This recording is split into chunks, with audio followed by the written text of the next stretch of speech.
wanted to put on the factory Eddie Bauer running boards on my truck.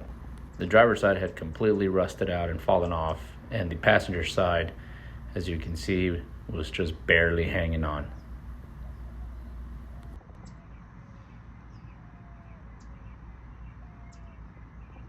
I ordered all brand new mounting brackets from Bronco Graveyard, along with the weather strip and all of the brand new hardware to mount everything.